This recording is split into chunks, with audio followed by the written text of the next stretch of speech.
voyez le thème que je souhaite vous présenter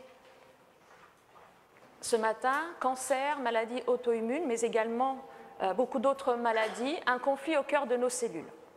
Nous parlons de cancer.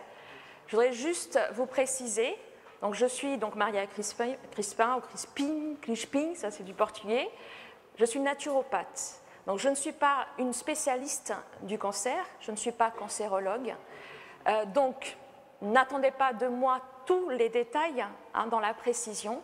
En tout cas, ce que je voudrais partager ce matin, c'est ce que j'ai pu comprendre et que j'ai vraiment à cœur de partager avec le plus grand nombre. Et j'espère en tout cas, parce que c'est vrai que l'invitation, la sentinelle des temps, elle vous invite en fait à prendre des décisions qui vont changer votre vie. Et j'espère de tout cœur qu'à la fin de cette journée, vous aurez vraiment pris des décisions qui vont impacter sur votre vie vraiment physique, mentale et spirituelle également. Donc nous allons parler de la santé de la Bible, nous allons parler de choses concrètes par rapport aux maladies, les causes, les conséquences, mais aussi les solutions. Donc cet après-midi, j'aurai une intervention également où on va plus focaliser sur les solutions. Donc j'espère que ce moment sera un moment riche et vraiment qu'à la fin, vous preniez vraiment ces belles décisions pour changer votre vie, changer votre hygiène de vie et être en meilleure santé, la récupérer, la garder et l'améliorer, en tout cas. Alors, donc je disais, donc le cancer, maladie auto-immune, c'est vraiment un conflit au cœur de nos cellules. Et pour que nous puissions comprendre un petit peu ce qui se passe, il est bon que nous comprenions ce que c'est qu'une cellule. Alors, je vais essayer, voilà, ça marche.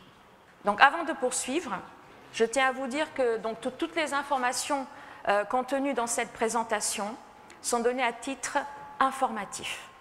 Donc, elles ne sauraient en aucun cas constituer une information médicale. Je ne suis pas spécialiste. Les présentations ont donc pour but de partager des informations avec un public en général. Donc, elles ne doivent pas être interprétées ou utilisées pour le traitement de cas individuels. Chaque individu, chaque pathologie doit se référer à son thérapeute de santé. Ne l'oublions pas. Alors, le cancer. Là, je vais vous donner quelques chiffres. Donc, c'est vrai que nous n'avons pas tous les derniers chiffres, toutes les dernières statistiques, mais celles-ci sont déjà assez affolantes. Donc, selon l'OMS, 14 millions de nouveaux cas de cancer en 2012 dans le monde, plus de 8 millions de décès, dont plus de 4 millions d'hommes et plus de 3,5 millions de femmes. Donc, les causes les plus fréquentes de décès liés au cancer, le cancer du poumon, spécifiquement pour les hommes, et le cancer du sein pour les femmes. Donc, l'augmentation des cancers entre 1980 et 2005, 90%. Donc, je pense qu'on s'en est tous plus ou moins rendu compte de ce que nous entendons autour de nous. Et on pourrait s'attendre à ce que d'ici 2030, il y ait dans le monde environ plus de 26 millions de nouveaux cas de cancer et 17 millions de décès par an. Évidemment, c'est une constatation alarmante. Donc la mortalité mondiale par cancer serait supérieure à celle du sida, tuberculose et paludisme réunis. Un homme sur 3 et une femme sur 4 auront un cancer avant leur 75e anniversaire. Ça, ce sont les statistiques. Mais je veux croire et je vous invite à croire aujourd'hui qu'il y a des bonnes nouvelles.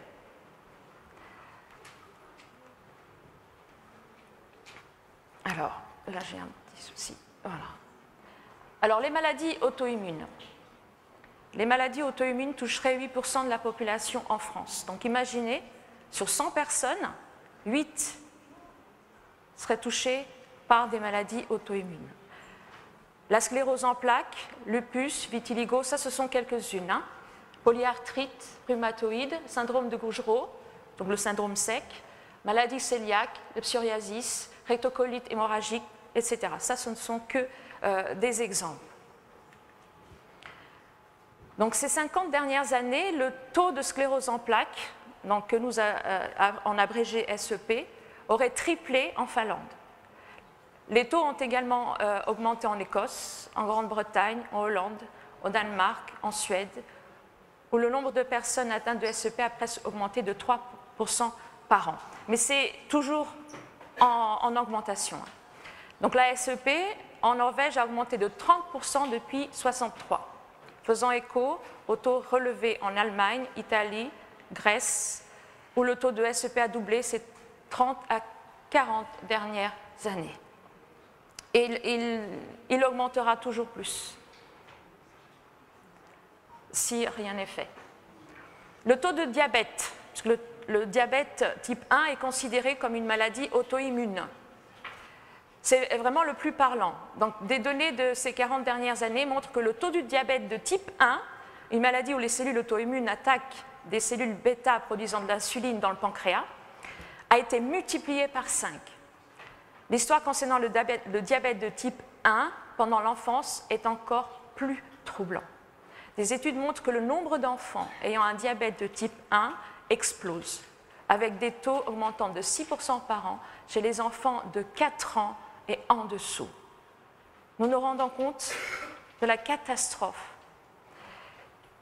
Et de 4% chez les enfants âgés de 10 à 14 ans.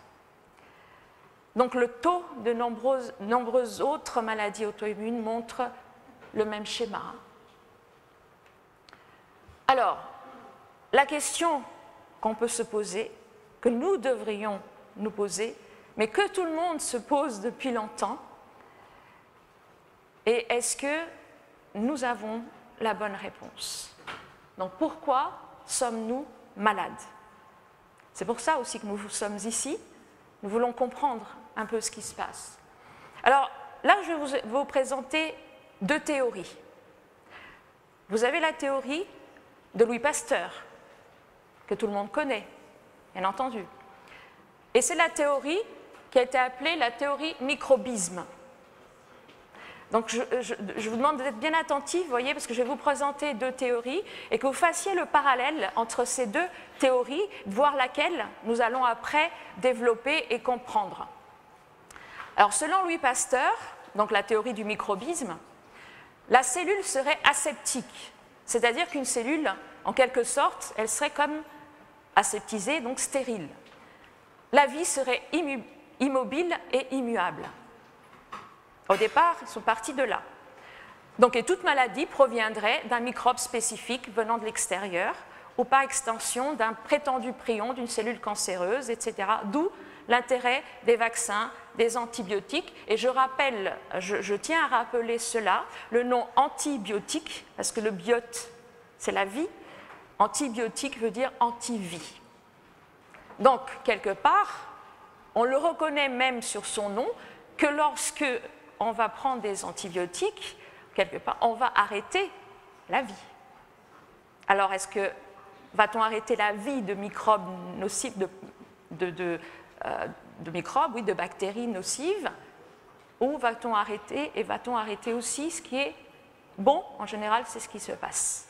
On tue également les bonnes bactéries. Et là, nous avons une deuxième théorie, qui est la théorie d'Antoine Béchamp, de la même époque que Louis Pasteur, docteur en sciences physiques également. Il déclara que le microbisme, donc la thèse de Pasteur, la théorie, est une doctrine fataliste monstrueuse, ce sont ses propres mots. Le microbisme est une doctrine fataliste monstrueuse qui suppose qu'à l'origine des choses, Dieu aurait créé les germes des microbes destinés à nous rendre malades. Selon lui, les maladies sont toujours des processus de sauvetage, de réparation et de vie. Et là, j'adhère. En tant que naturopathe, j'adhère. Alors, pour Antoine Béchamp, le microzyma, en fait, c'est le nom qu'il a donné à l'unité de base de toute vie organique, la nanobactérie, est capable de se reproduire. Donc là, on voit, il y a vie. Il a son métabolisme propre, il est capable de fermenter et transformer certaines substances, il est capable de bâtir des tissus fibreux membraneux, il est capable de construire des germes de micelles, il est capable de bâtir les cellules afin de créer un milieu favorable aux échanges. Donc les échanges, donc les cellules, nutrition, respiration, métabolisme, donc au sein des organismes vivants, complexes, et de permettre la cohésion de l'ensemble.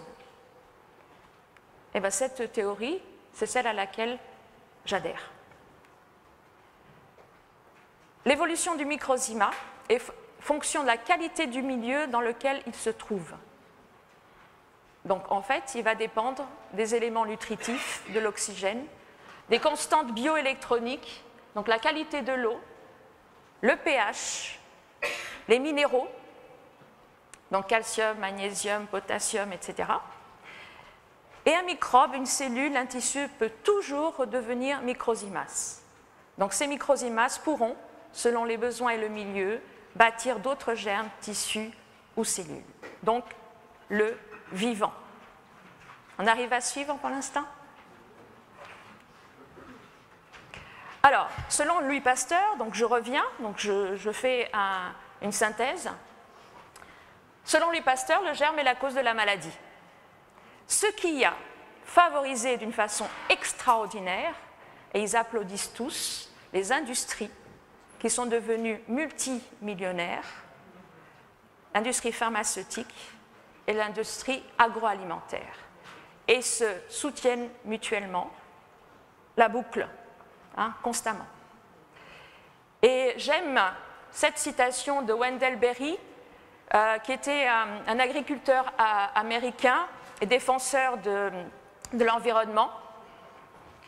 Les gens sont nourris par l'industrie agroalimentaire qui ne s'intéresse pas à la santé et sont soignés par l'industrie pharmaceutique qui ne s'intéresse pas à l'alimentation.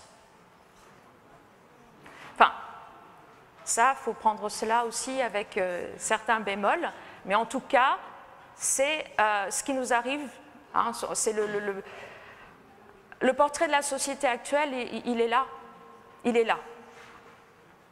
Donc, hamburger avec des petites pilules et l'alimentation, enfin, le quotidien de beaucoup de personnes actuellement, il est basé là.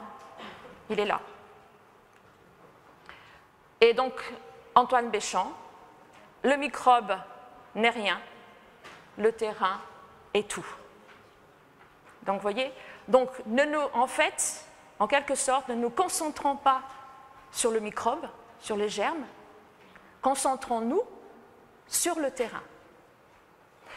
Si vous mettez des détritus sur votre table de cuisine, que vous les laissez mijoter un peu, vous y mettez toutes ces saletés, à un moment donné, qu'est-ce qui va arriver? Vous allez avoir les microbes, les parasites, tout ça qui vont s'agglomérer dessus. Si sur votre table, vous laissez constamment l'hygiène, une belle corbeille de fruits non avariés, des belles choses, vous n'aurez rien dessus. Notre terrain est exactement la même chose.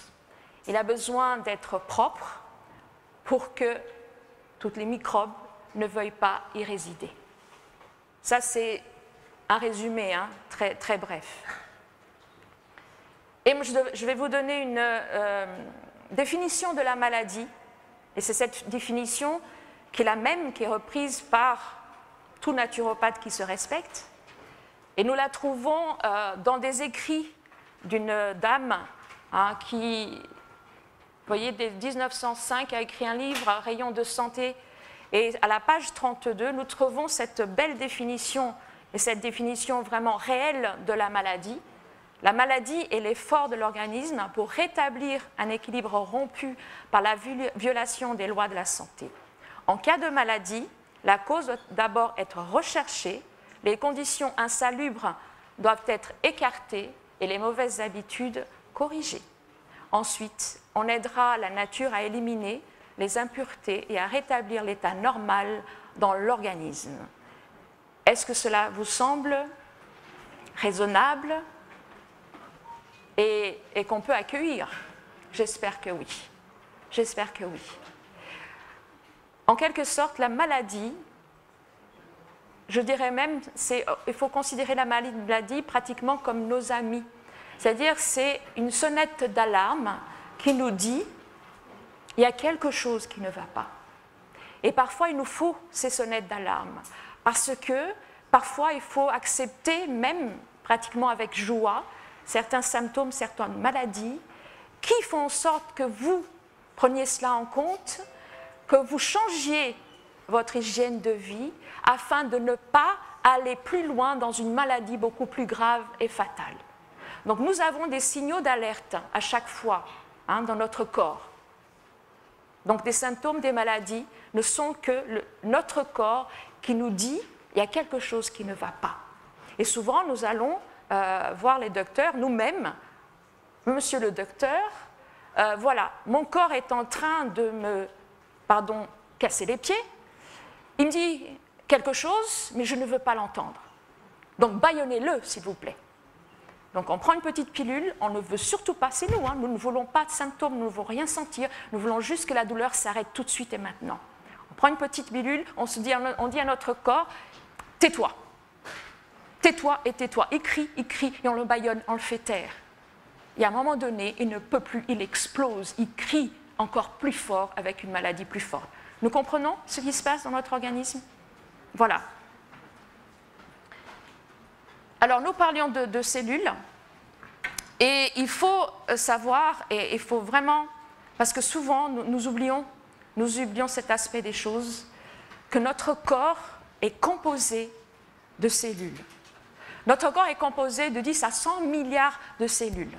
Nous avons donc, alors notre corps est composé évidemment d'organes, de tissus et de cellules. Et nous avons les cellules de la peau, les cellules des os, les cellules des yeux, les cellules du cerveau. Donc chaque partie de notre corps a des cellules spécifiques pour une fonction spécifique. Et d'ailleurs, elles se renouvellent, nos cellules. On va voir ça plus tard.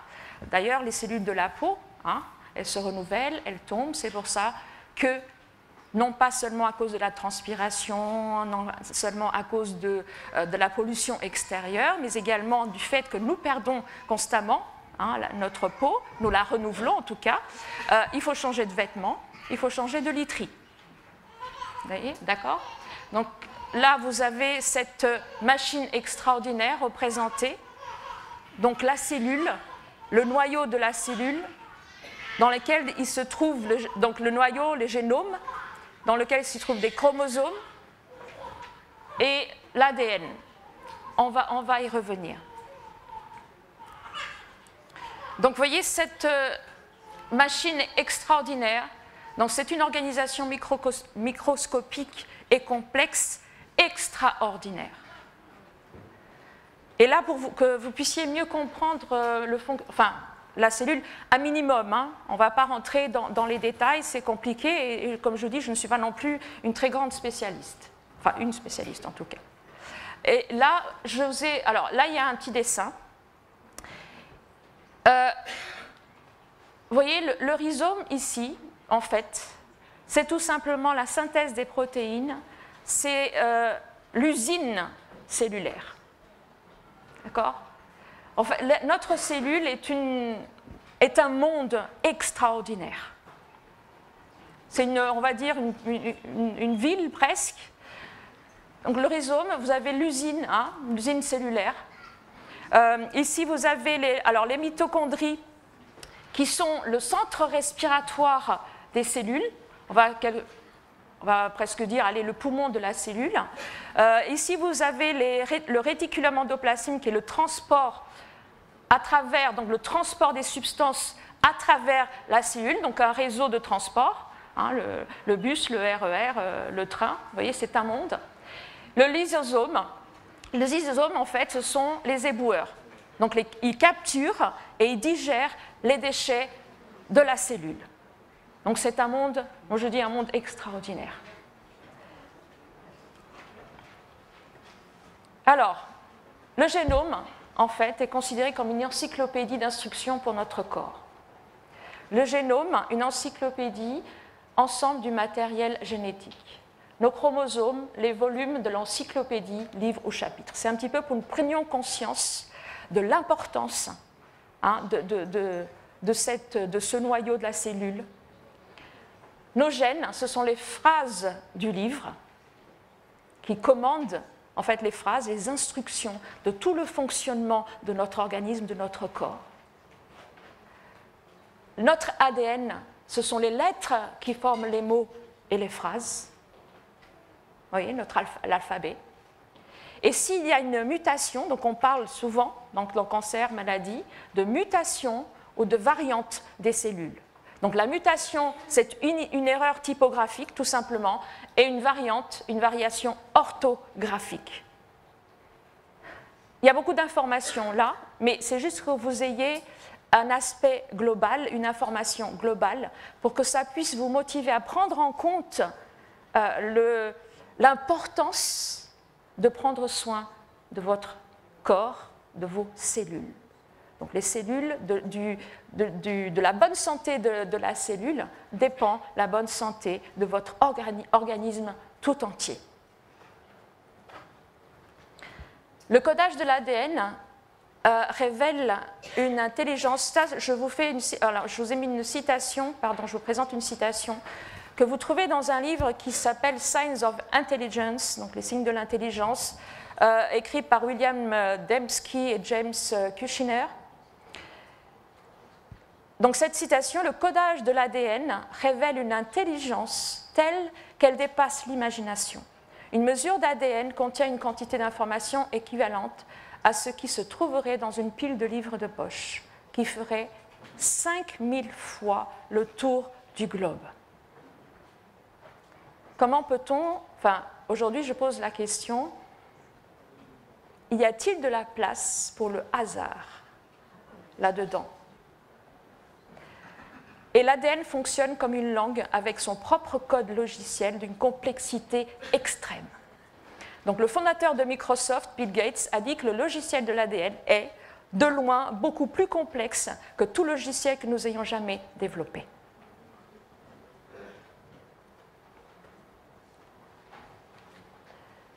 Donc ici, vous avez juste brièvement une présentation de la division cellulaire.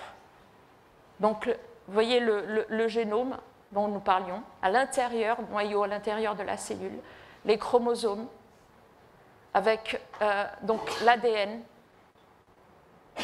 notre code génétique, donc les protéines.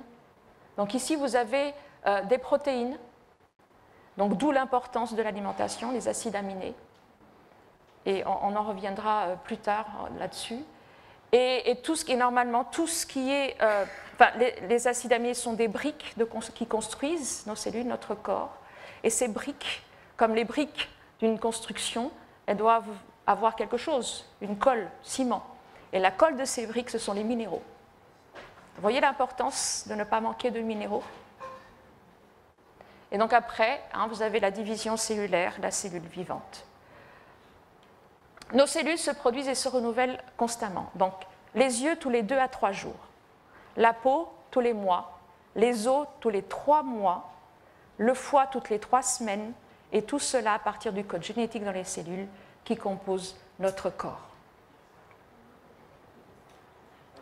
Alors, Francis Crick, co-découvreur de l'ADN, donc vous avez peut-être entendu parler de lui, c'était un évolutionniste qui croyait la vie si complexe qu'elle devait provenir de l'espace devant la complexité de cet ADN. Et il a écrit, donc les évolutionnistes qui se remettent en question, un honnête homme doté de toutes les connaissances actuellement disponibles ne pourrait déclarer qu'une seule chose pour le moment. L'origine de la vie apparaît presque comme un miracle, si nombreuses sont les conditions à remplir pour y donner lieu. Et là, je vous lis un extrait de sa lettre qui a été écrite donc à son fils Michael, qui était alors âgé de 12 ans. Il écrit ceci: « Cher Michael, Jim Watson et moi avons probablement fait une découverte fondamentale. Nous avons construit une maquette de la structure de l'acide désoxyribonucléique, c'est difficile à dire, donc appelé ADN. Nous pensons que l'ADN est un code, et en d'autres mots, nous pensons avoir trouvé le mécanisme de copie de base qui fait naître la vie de la vie. Donc il faut qu'il y ait vie au départ pour qu'il y ait vie par la suite. Et cette vie, elle ne peut pas venir du hasard. » Et donc plus récemment, réunis au sein d'un consortium public international, donc le Human Genome Project, les scientifiques de 18 pays ont réussi à dresser une cartographie du génome quasi complète. Donc le 26 juin 2000, un communiqué officiel s'est fait écho de cette étape historique. Alors, je n'ai pas entendu, hein. Je pense que ça ne vous tente pas apparemment. Je n'ai pas vu, waouh. Beaucoup de personnes disent, waouh. Que voit-on là? Ah, je veux que vous participiez un petit peu là, hein, sinon vous allez... Une belle Ferrari, n'est-ce pas? Une belle voiture. Hein, c'est vraiment une belle voiture, avouons-le. Je n'en veux pas, mais c'est une belle voiture. Et donc, si vous aviez cette belle voiture, comment prendriez-vous donc soin de cette belle machine? Posez-vous la question. Je pense qu'elle serait dans le meilleur garage, le plus propre. Elle serait lustrée chaque jour, huilée. Enfin, je pense. En tout cas, ceux qui en ont, il y en a qui les ont, qui n'osent même pas s'en servir. Bon, il y en a, malheureusement, ils en ont 3, 4, 5, 6 dans leur garage. Quel gâchis. Bon. Et là, vous avez en fait le manuel. Et le constructeur, eh ben, c'est Ferrari. Ici, vous avez le moteur de la Ferrari, qui est également d'une grande complexité, pas autant que nos cellules. Alors, est-ce que nous pourrions introduire dans cette belle machine une pièce n'étant pas d'origine? Je vous pose la question. Alors, est-ce que nous pourrons la modifier, falsifier? Quelle huile, quel carburant irions-nous utiliser sur cette belle machine? Est-ce que je prendrai l'initiative de mettre ce que j'ai envie de mettre dedans parce que ça me fait plaisir, que c'est à portée de main et que je n'ai pas le temps d'aller... Est-ce que je ferai cela? Je vous entends, hein? Non. D'accord. Pourquoi? J'ai besoin de faire quoi? J'ai besoin de me reporter à quoi?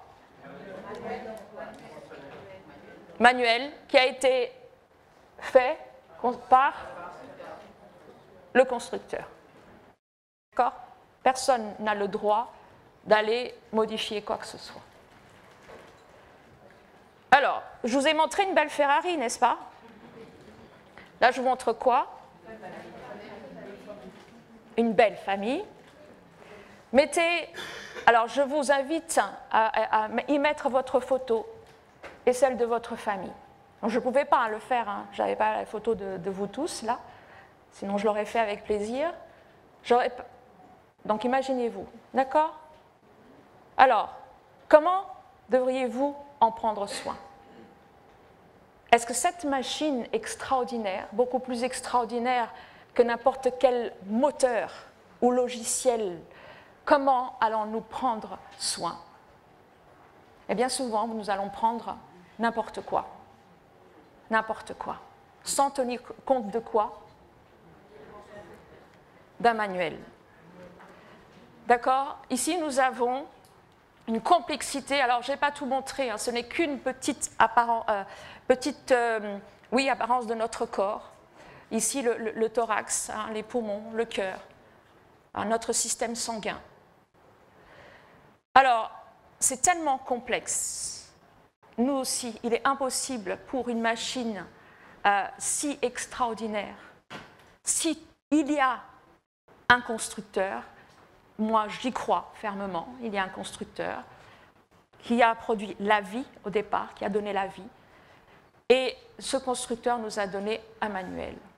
Et nous voyons dans ce manuel qui est la Bible, nous parlons aujourd'hui de la Bible et la santé, Dans Genèse, au chapitre 1er, 27, « Et Dieu créa l'homme à son image, il le créa à l'image de Dieu, il les créa mâle et femelle. » Donc pensez-vous qu'un constructeur avec une telle capacité n'irait pas nous donner un manuel pour que nous puissions prendre soin de sa construction?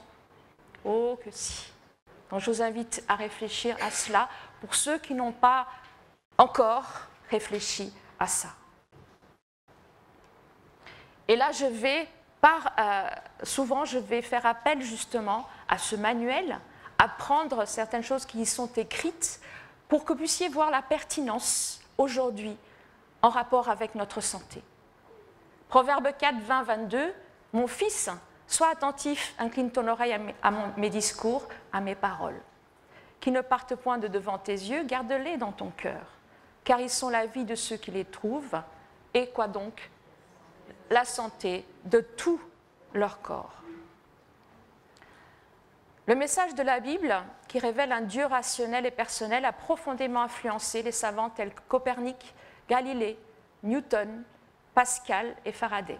Leur croyance que le monde avait été créé par un Dieu raisonnable, le contraire du hasard, de l'irréfléchi, leur donna de l'assurance dans leur observation et expérience scientifique. Paul Davis, donc un physicien, écrivain, professeur à l'université de l'État de l'Arizona, a déclaré « L'impression d'une conception intelligente est bouleversante. » Je vous invite, la vidéo est trop longue, je ne pouvais pas la passer là, nous avons peu de temps. Je vais essayer de faire vite, le temps passe très vite. Je vous invite à voir cette vidéo sur YouTube. La science révèle l'empreinte de Dieu, un sérieux plaidoyer en faveur du Dieu créateur. Je vous laisse le temps.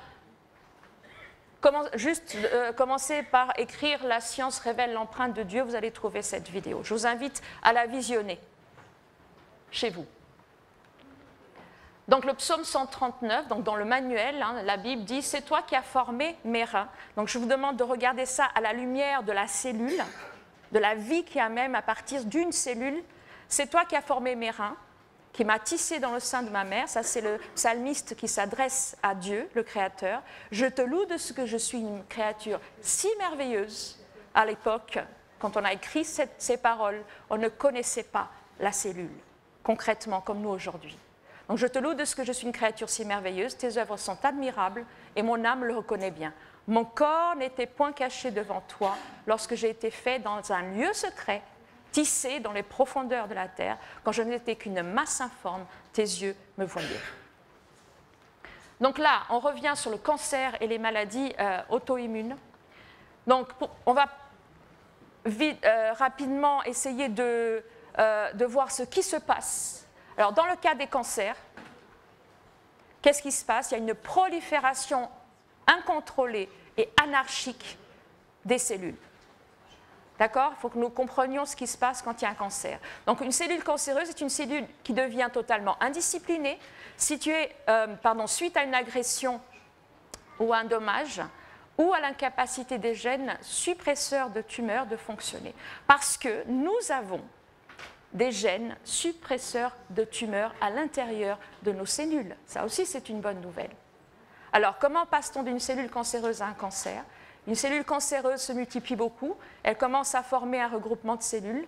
Ces cellules ne ressemblent plus beaucoup aux autres cellules voisines, et leur noyau est plus gros, parfois leur taille est également plus grande. Donc, les premiers regroupements de cellules sont généralement sans danger. Ils restent sous contrôle et ne se développent pas.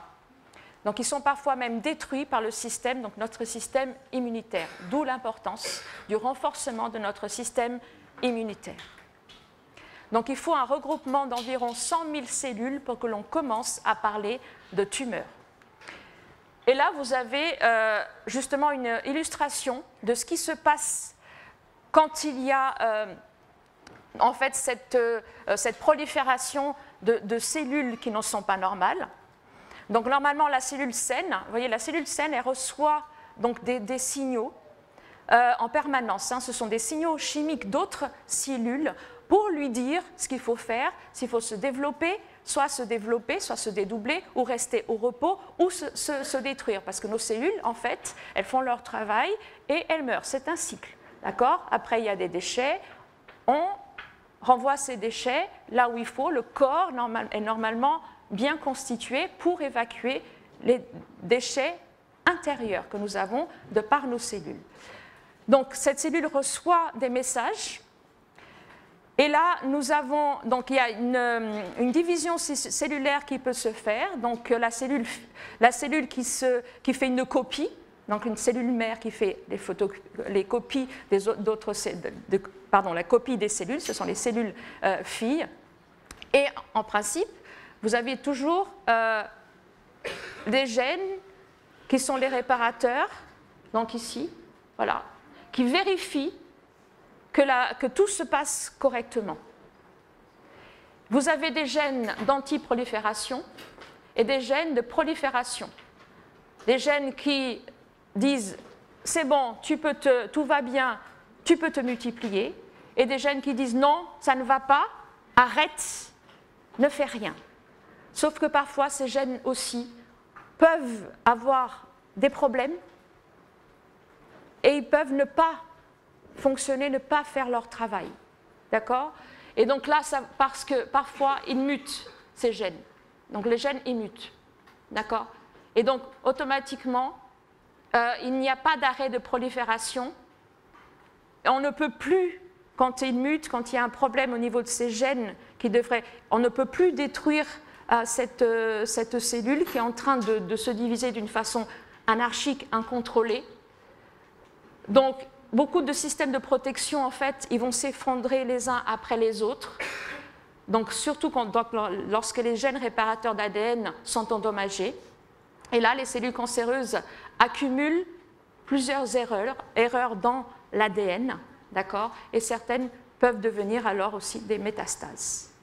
C'est très résumé, mais c'est un petit peu que vous compreniez. Alors, qu'est-ce qui causerait l'altération de ces cellules? Il y a le tabagisme, c'est plus que prouvé, hein, nous le savons tous, l'alcool, les huiles raffinées, les graisses saturées, les sucres raffinés, et les sucres sont le principal aliment des cellules cancéreuses. Nous avons les produits chimiques, donc les toxines, pesticides, plastiques. Ce sont des perturbateurs endocriniens.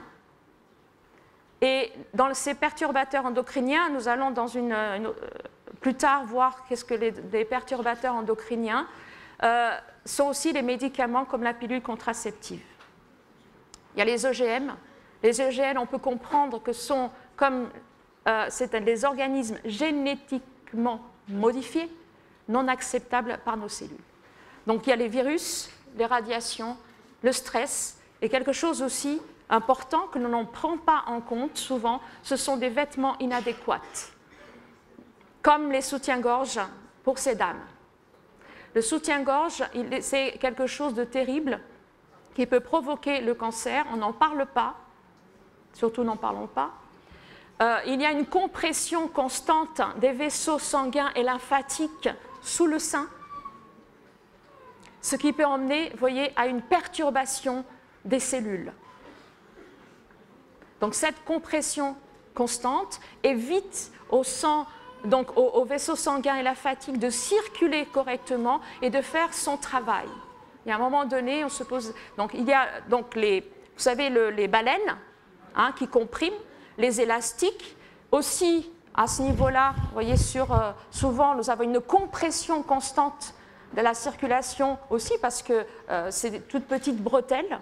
Donc, mesdames, je vous invite, je sais que ce n'est pas, excusez-moi le mot qu'on utilise très sexy, mais notre santé est en jeu.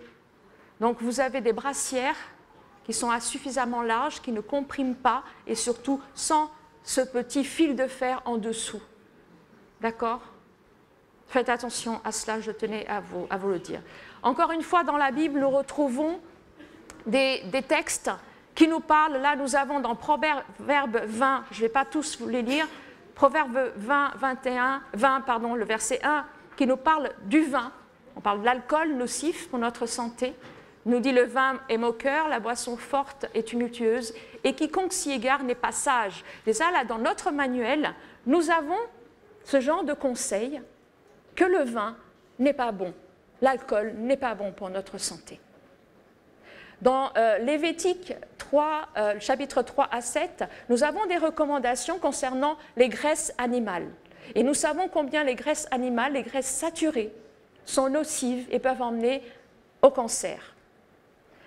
Lévitique 11, Dieu demande à ce qu'on ne mange pas certains animaux considérés comme impurs, donc impropres à la consommation. Il est plus que prouvé que certains animaux véhiculent des virus, des bactéries, des choses nocives à notre santé.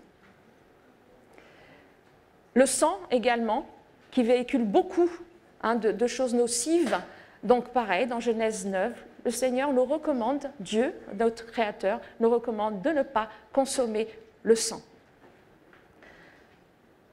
Et pour notre bien-être, la joie, l'antistress, pareil, Proverbe 16, 24, les paroles agréables sont un rayon de miel, douces pour l'âme et salutaires pour le corps. Soyez souriants, soyez agréables avec votre prochain et vous recevrez de la joie en retour. C'est un merveilleux antistress. Proverbe 3, 5 à 10, confie-toi en l'Éternel de tout ton cœur et ne t'appuie pas sur ton intelligence.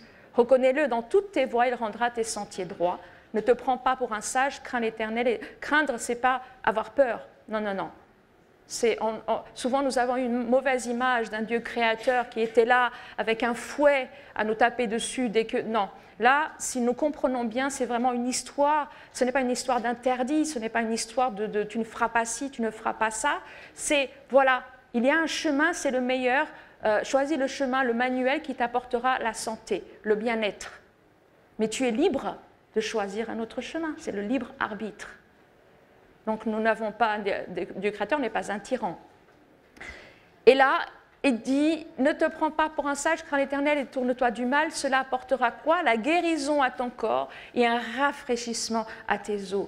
Notre corps, nos os sont souvent rongés par le manque de minéraux dû au stress constant que nous accumulons dans notre organisme. Le stress est acidifiant.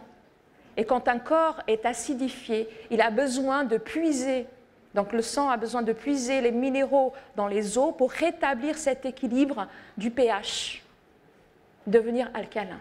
Et donc tout ce qui est stress, il n'y a pas que les produits que nous pouvons ingérer ou respirer, mais le stress également produit une acidité considérable dans notre corps qui demande beaucoup de minéraux et nous n'en avons pas suffisamment dans notre alimentation. Donc notre corps va le puiser dans les os.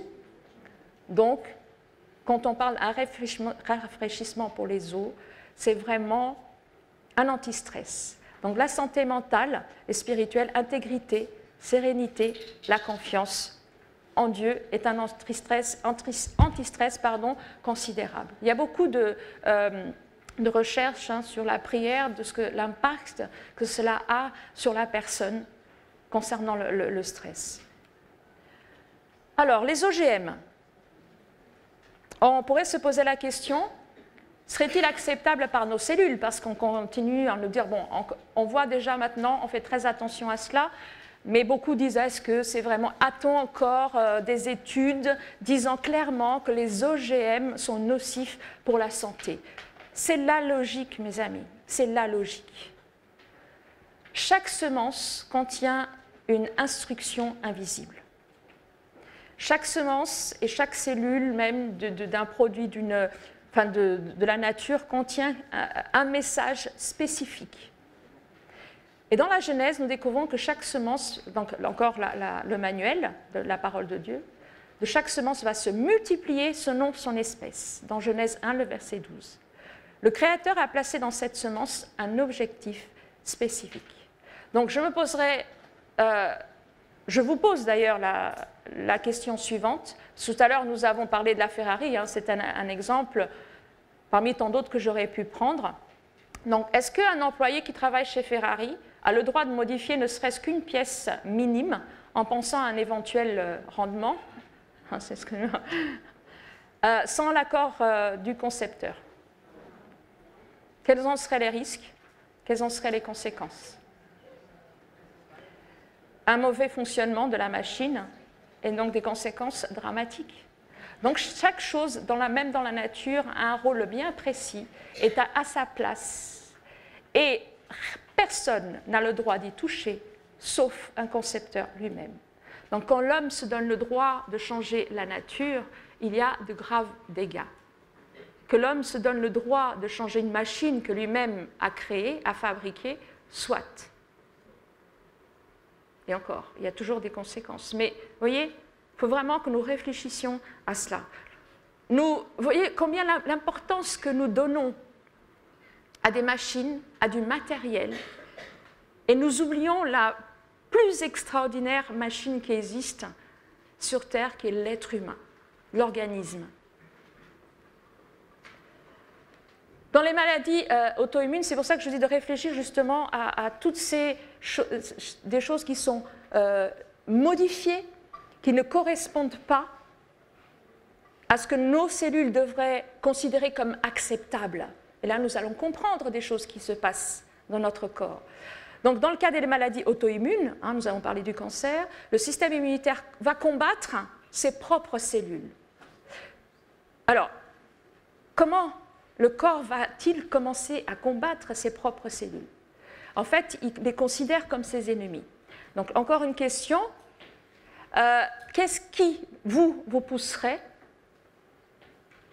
à réagir contre quelqu'un que vous considérez de votre famille, un ami, un collègue que vous connaissez bien?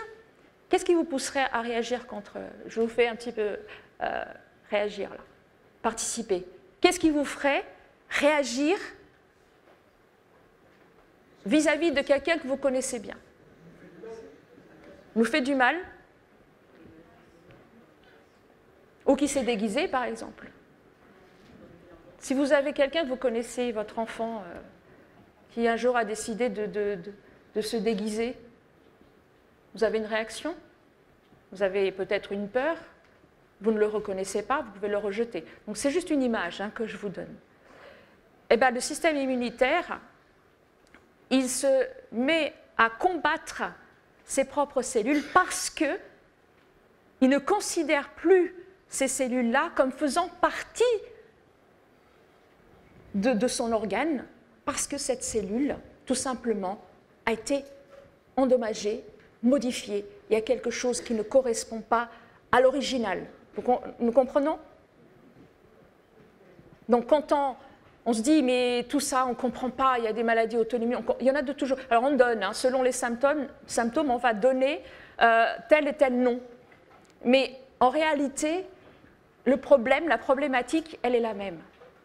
Le problème, ce n'est pas le symptôme, c'est je veux vous entendre parce que là, le problème n'est pas le symptôme, le problème n'est pas le microbe, c'est le terrain. C'est ce qui se passe dans votre organisme. Comment? C'est le terrain, pareil, comme un terrain qui a été cultivé pour donner de bons arbres et de bons fruits. Alors, les maladies auto-immunes, encore une petite liste pour nous rappeler. La cirrhose biliaire primitive, la maladie cœliaque, le lupus, narcolepsie. Donc les personnes, de plus en plus, vous voyez, les personnes qui sont très très bien, puis tout d'un coup, pof, elles s'endorment, sans rien pouvoir contrôler. La polyarthrite rhumatoïde, le rhumatisme psoriasique, la sclérose en plaques, celle dont nous avons parlé, la spondyliarthrite ankylosante, la thyroïdite d'Hashimoto, c'est juste un petit aperçu. Donc d'une importance capitale, notre système neuro-endocrinien harmonise le fonctionnement de nos organes. Donc ça, c'est par rapport aux perturbateurs endocriniens, que je tiens à vous... Pardon, je n'ai pas lu le titre, qui est important de savoir nous sommes environnés de perturbateurs endocriniens. Soit que nous allons ingérer, respirer, à travers non seulement le nez, mais notre peau également. N'oublions pas que notre peau est vivante, d'accord? Les choses peuvent passer à travers la peau. Donc, d'une importance capitale, notre système neuro-endocrinien harmonise le fonctionnement de nos organes, régularise nos métabolismes, maintient constant notre milieu intérieur et par là nous permet une vie normale. Mais bien évidemment, s'il fait bien son travail, si les cellules leur donnent, à tout ce système neuro-endocrinien, de bons messages pour qu'ils puissent fonctionner d'une façon correcte, seulement dans les conditions normale. D'accord? Donc le corps a des capacités de se remettre en bonne santé, de s'auto-guérir, lorsqu'on lui donne des conditions normales, des conditions en fait propices à la vie, tout simplement. Ici, c'est juste pour que vous puissiez comprendre comment, notre système endocrinien, pour comprendre les perturbateurs endocriniens, comment ils fonctionnent au niveau de la cellule. Donc, quelle que soit la situation, en principe, vous voyez, ici notre cerveau, l'hypothalamus, détecte, sait qu'il y a quelque chose à faire, il transmet à l'hypophyse. L'hypophyse transmet des messages toujours via, tout ça, via des cellules. Hein. Ce sont des messagers qui vont donner des messages au rein. Il y a des messages, donc des hormones, donc tout ça, ce sont des hormones. Hein. Perturbateurs endocriniens, perturbateurs de nos hormones. Donc il y a sécrétion des hormones, donc des messagers, pour un travail bien précis. D'accord? Donc il y a un travail à faire au niveau des os, des reins, au niveau de la thyroïde. Nous voyons le banc de testicules, l'ovaire.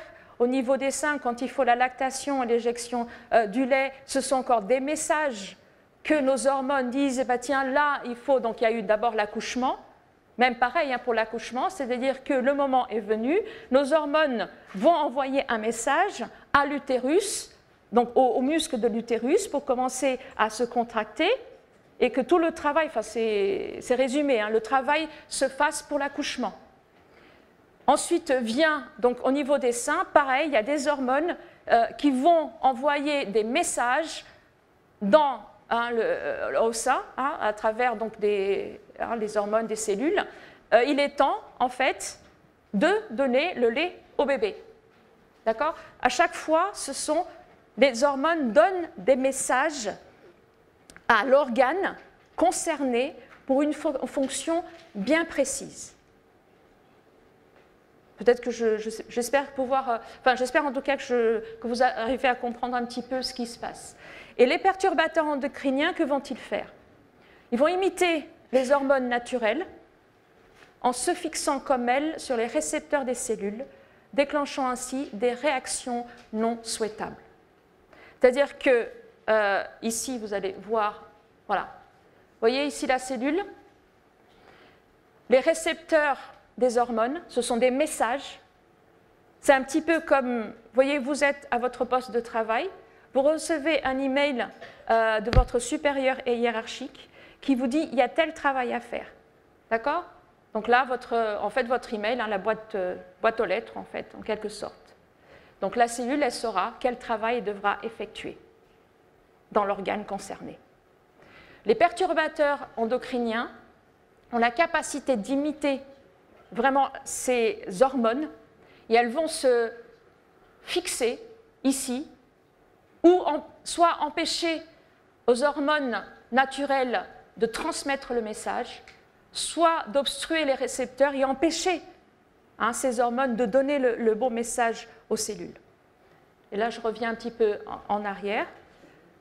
Donc, c'est un petit peu comme si, en même temps, vous receviez un message contradictoire. D'accord? Qui se fait passer pour votre supérieur hiérarchique.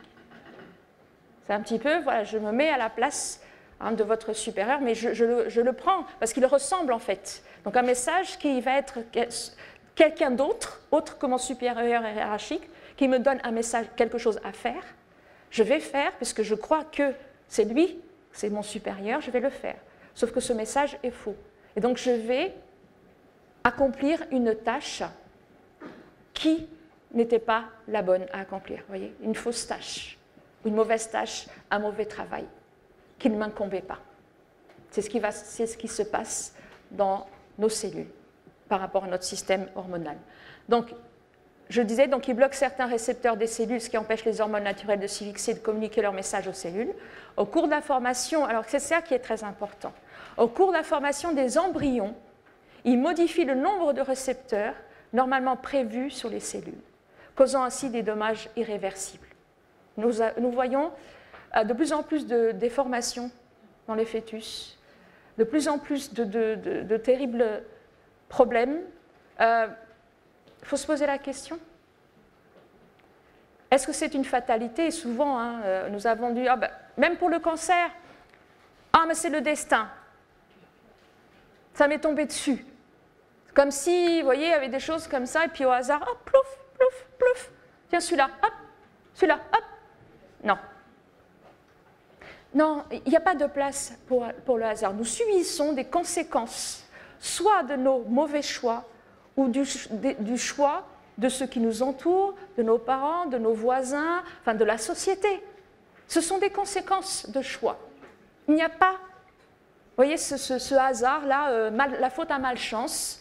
C'est comme ça. Et souvent on dit même, j'entendais des croyants, c'est comme ça, j'accepte, c'est mon destin, Dieu en a voulu ainsi. Je ne suis pas d'accord. Alors, au cours de la donc, ils interfèrent dans le travail de certaines protéines chargées de réguler les taux d'hormones qui circulent dans le sang. Nous l'avons vu. Ils agissent directement sur la synthèse des hormones ainsi que sur leur transport dans l'organisme et sur leur élimination naturelle.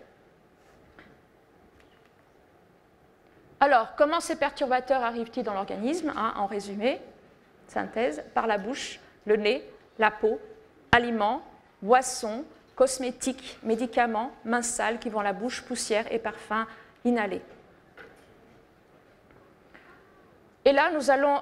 Alors, il y a autre chose aussi qu'il faut prendre en compte, c'est le stress oxydatif qui est provoqué donc, par les radicaux libres. On va voir qu'est-ce que les radicaux libres. Ici, vous avez donc la cellule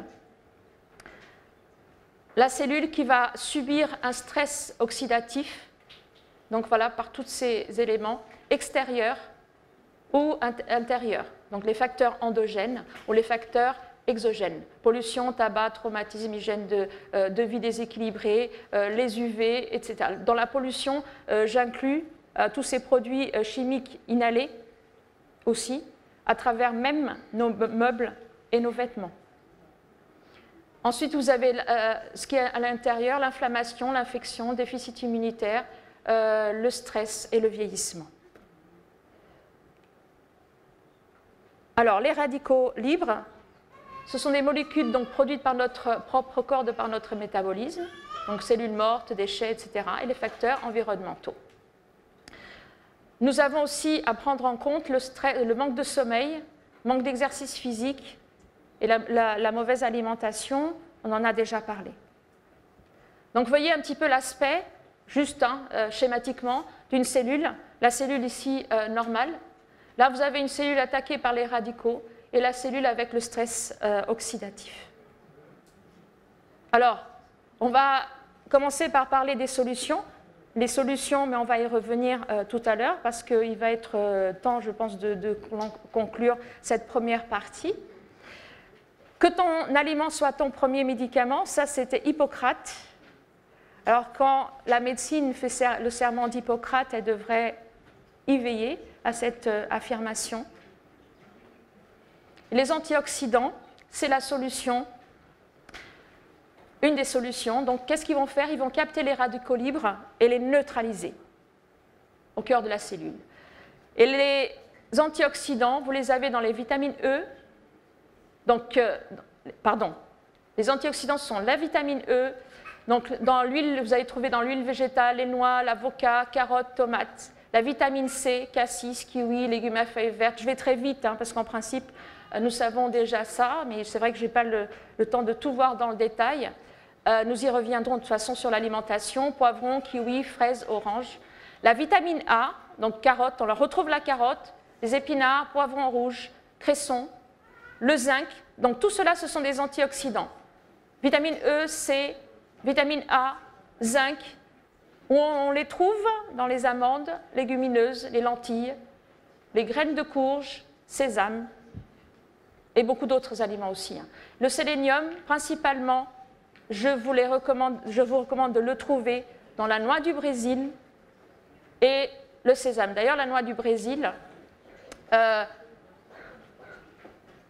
on va dire, elle participe à générer le tryptophane dans nos intestins. qui est extraordinaire pour tout ce qui est anti-stress, etc. Ici, alors, avec une bonne alimentation, il devrait y avoir un équilibre entre production de radicaux libres et antioxydants. Donc, vous voyez, nous allons automatiquement, de par l'environnement, même si nous faisons tout ce qu'il faut correctement dans notre hygiène de vie, mais de par l'environnement, de toute façon, nous aurons affaire à ces antioxydants. Sur certains paramètres, nous ne pouvons pas agir. Nous sommes d'accord. Sur certains, oui. Donc faisons déjà ce que nous pouvons pour fortifier notre organisme, parce que sur certains autres paramètres, nous ne pouvons pas y faire grand-chose. L'environnement, la pollution, tout cela. Hein. Faisons ce qui est dans notre possibilité de faire pour renforcer notre organisme. Donc si nous équilibrons, c'est-à-dire que si nous avons suffisamment d'antioxydants dans notre alimentation, nous pourrons faire face à ces radicaux libres que nous ne pouvons pas maîtriser autrement. Alors, en plus des antioxydants, certains mécanismes, toujours de par l'alimentation adéquate, réparent en fait les membranes cellulaires et les dégâts des radicaux libres. Là, j'ai rapidement un petit schéma du pouvoir antioxydant des fruits. Vous voyez, normalement, là, vous avez celle qui est le fruit qui est le plus riche en antioxydants, c'est la fraise. Puis la prune, orange, le raisin noir, le kiwi, le pamplemousse, rose, le raisin blanc, la banane, la pomme, tomate, pois, melon. En fait, mangeons des fruits. Mais vous avez aussi, parce que malheureusement, ces radicaux libres sont en tellement grand nombre et notre organisme est tellement déficient que parfois, il serait bon de recourir à ce que nous appelons des superfruits, qui sont beaucoup, beaucoup plus riches en antioxydants que les fruits que nous mangeons au quotidien. Donc c'est la grenade, le mangoustan, les myrtilles, le goji et le noni.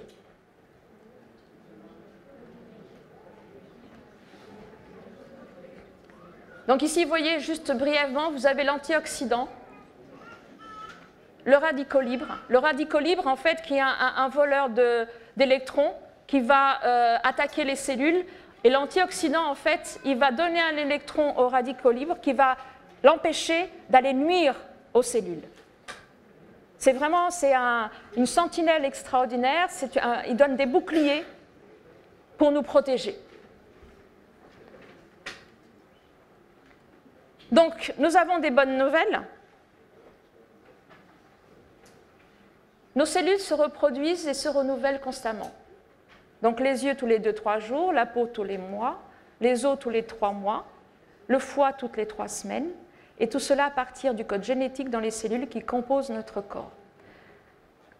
Et vraiment, cette nouvelle extraordinaire que je vous donne aujourd'hui, si vous ne l'aviez pas encore, et je la donne et je la redonne et je tiens à la redonner, que le corps humain a été désigné, donc programmé, pour s'auto-guérir si on lui donne les bonnes conditions.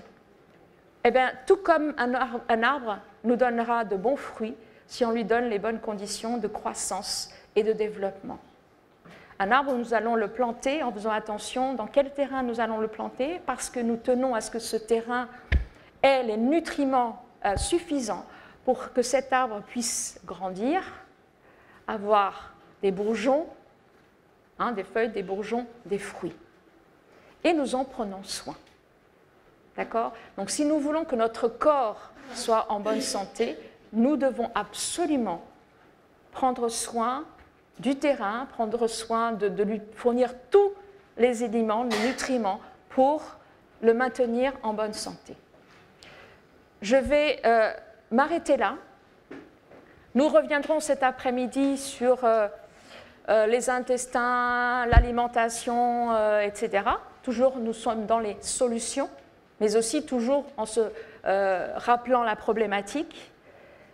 Et j'espère que vous continuerez à être attentifs. Je vous remercie en tout cas pour votre attention et j'espère de tout cœur que vous prendrez aujourd'hui des décisions qui vont changer votre vie.